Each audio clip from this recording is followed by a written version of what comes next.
Hop in your Benz. The money be calling again and again and again. Don't wanna do nothing but win.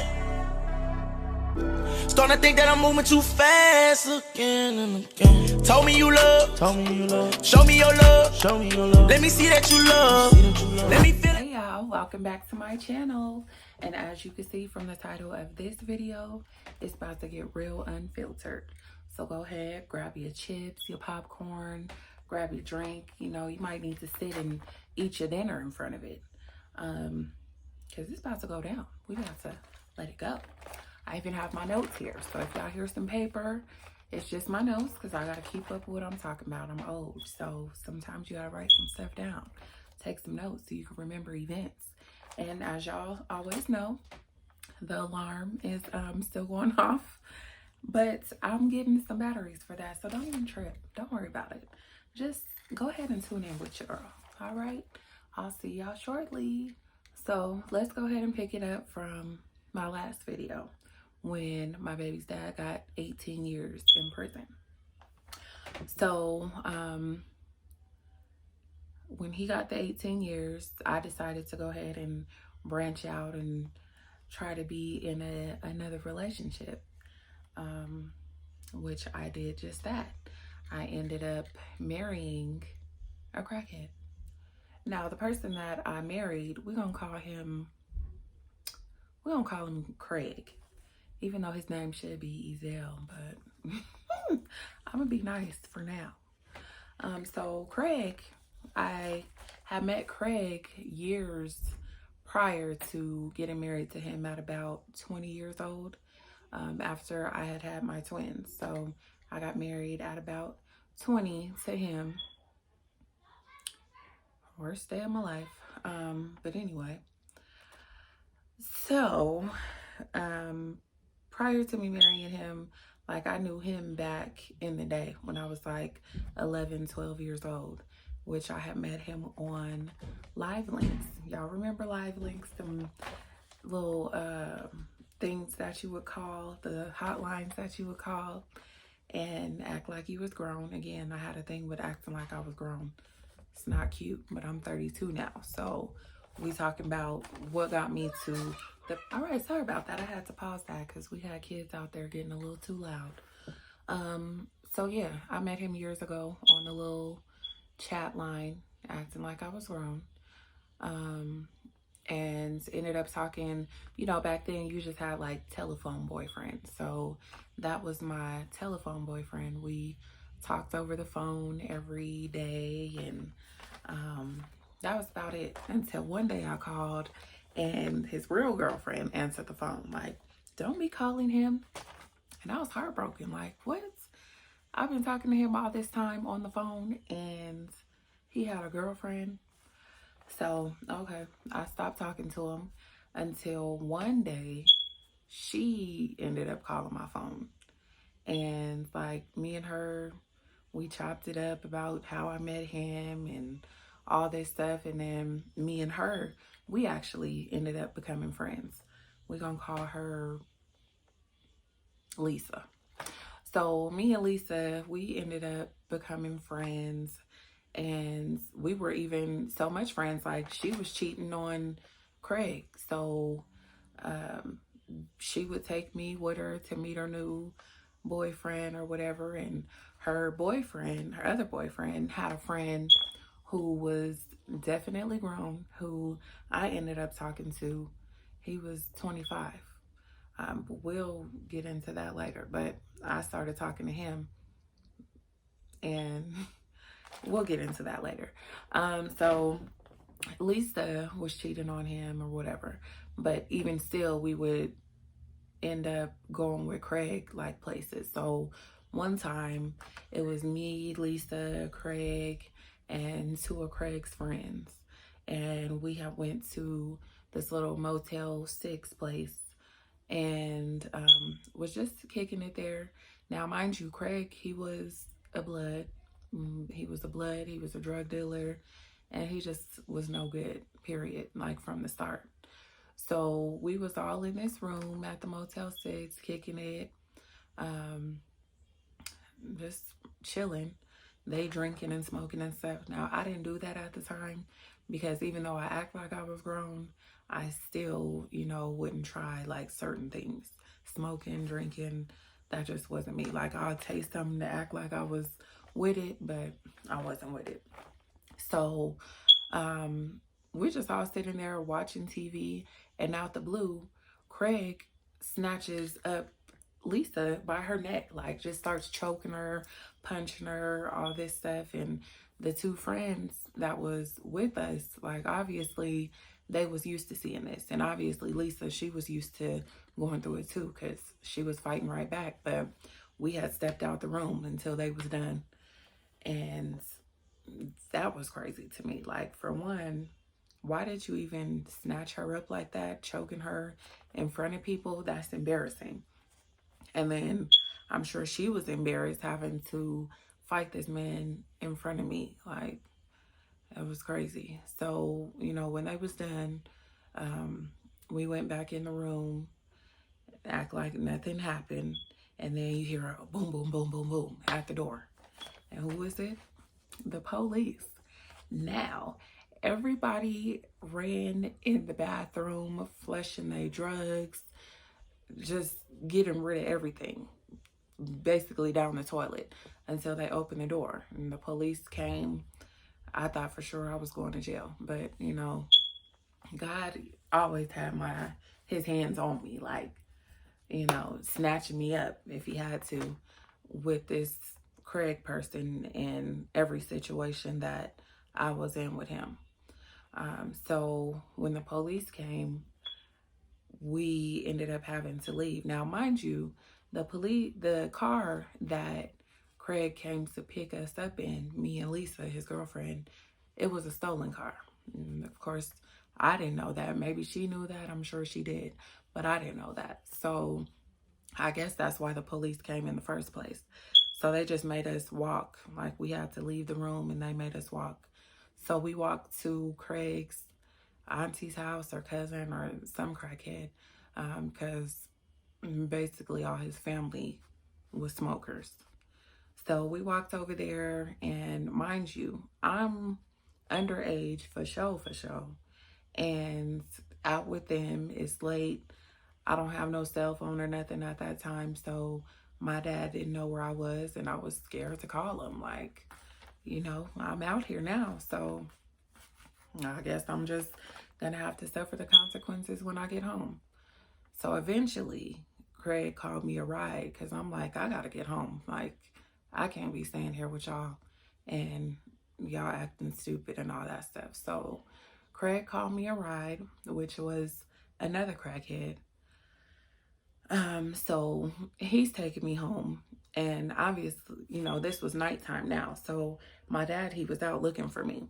So as me and the guy are coming this way, my dad is coming like that way. So we're like opposite directions, but we catch eye contact.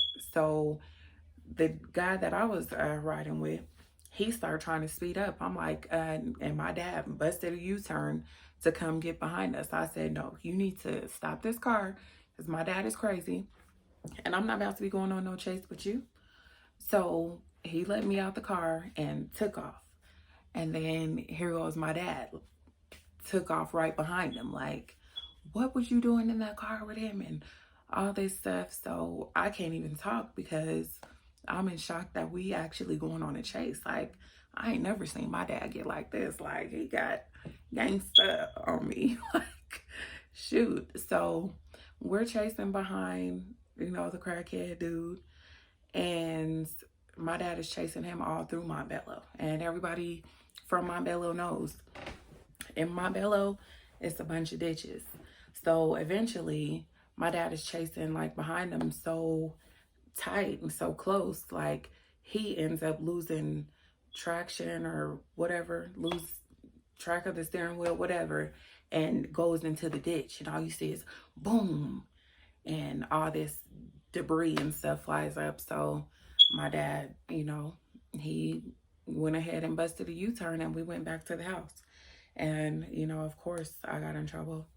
And my dad was real disappointed. Like, I've never seen him that disappointed in me, but he should have been, because you got your teenage daughter out here riding with strangers and just being dumb. I think I even told him I got kidnapped or something. Like, I got kidnapped after school, just being dumb. So, excuse me, I'm looking at my notes over here. So where is my thing? Sorry, guys. I'm looking for my, where is it? Hold on. All right, I'm sorry, y'all. I had to find my little remote. So yeah, I didn't talk to Craig for a while after that because obviously I was embarrassed.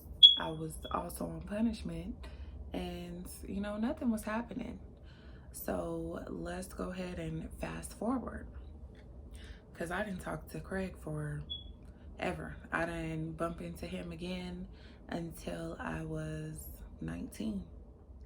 You know how sometimes life could just go so fast, like you just remember all kind of events that happened, but the time that they was happening, like, how are you so young going through this stuff and doing this kind of stuff? I just can't believe it sometimes. But so fast forward, I was 19. I was 19 and pregnant with my twins, because obviously, you know, my baby's dad was in jail. And so I was working at Target at this time. And my pregnancy was hard. So I was sitting in a chair working at the register at Target. And I looked over, and who did I see? Craig. Craig, he was with Day Day, with his brother. So I had like made my way to go see him. Like, how are you? I ain't seen you in years. And, you know, we got reacquainted, exchanged numbers and whatever. So we started basically just talking again, like going on dates and stuff, even though I was pregnant. Just, and wasn't nothing happening, but we were just like talking on the phone, going out to eat, going to the movies.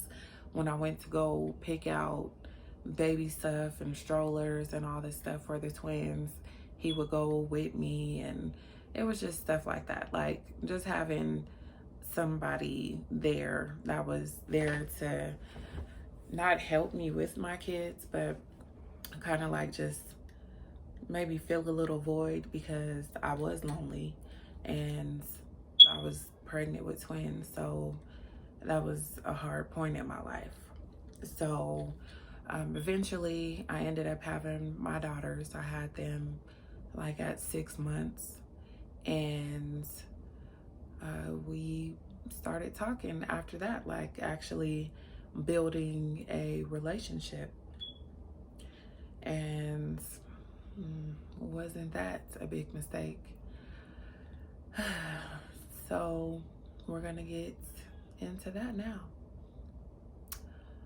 So 19 is when I had the twins, and 20, like between 19 and 20, somehow we ended up getting married. Like, we got married when I was 20 years old. And I was staying with my grandma when I was pregnant with the twins. So there was a time when we wasn't talking, like we was just kicking it. But I had ended up getting my place, getting an apartment over in Commerce City. And eventually, like, he had ended up there with me. I don't know. Like, somehow he ended up over there with me. And oh, and let me not forget this part, because I just had to add this in.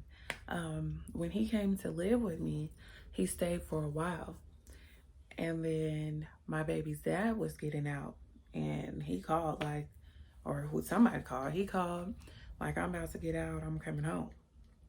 So I immediately told Craig, like, you gotta go, because my baby's dad is about to come, and I'm not having no type of mess, because he will do something to you.